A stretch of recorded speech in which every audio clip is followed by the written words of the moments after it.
उपमुख्यमंत्री एकनाथ शिंदेंचा आज जळगावमध्ये सुद्धा रोड शो होणार आहे। महायुतीच्या उमेदवारांचा एकनाथ शिंदे त्या ठिकाणी प्रचार करणार आहेत। जळगाव महानगरपालिकेमध्ये महायुतीचे एकूण 12 उमेदवार बिनविरोध निवडून आले। यामध्ये 6 शिवसेनेचे, शिंदेंच्या शिवसेनेचे आणि 6 भाजपचे आहेत। आणि याचाच आढावा घेतलाय आमच्या प्रतिनिधींनी। राज्याचे उपमुख्यमंत्री एकनाथ शिंदे आज जळगाव जिल्ह्याच्या दौऱ्यावर आहेत आणि जळगाव महापालिका निवडणुकीच्या पार्श्वभूमीवर महायुतीच्या उमेदवारांच्या प्रचारासाठी आज एकनाथ शिंदे यांचा जळगावमध्ये रोड शो पार पडणार आहे।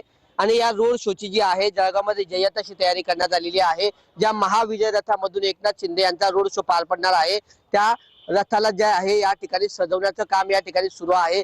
एकनाथ शिंदे जळगावमध्ये येत आहेत, त्यामुळे नगर परिषद निवडणुकांमध्ये जनतेने दिलेला कौल या मुळे ते जनतेचे कोणत्या शब्दात आभार म्हणतात हे देखील पाहणं महत्त्वाचं असणार आहे। आणि एकनाथ शिंदे यांच्या दौऱ्याच्या पार्श्वभूमीवर जो आहे मोठा पोलिसांचा बंदोबस्त देखील या ठिकाणी तैनात करण्यात आलेला आहे। छत्रपती शिवाजी महाराजांच्या पुतळ्याला अभिवादन केल्यानंतर रोड शोला सुरुवात होईल। त्यानंतर गोलानी मार्केट, चित्रा चौक, सुभाष चौक, त्यानंतर हा रोड शो जो आहे डॉक्टर बाबासाहेब आंबेडकर यांचा पुतळा रेल्वे स्टेशन या ठिकाणी समारोप होणार आहे। किशोर पाटील, TV9 मराठी, जळगाव।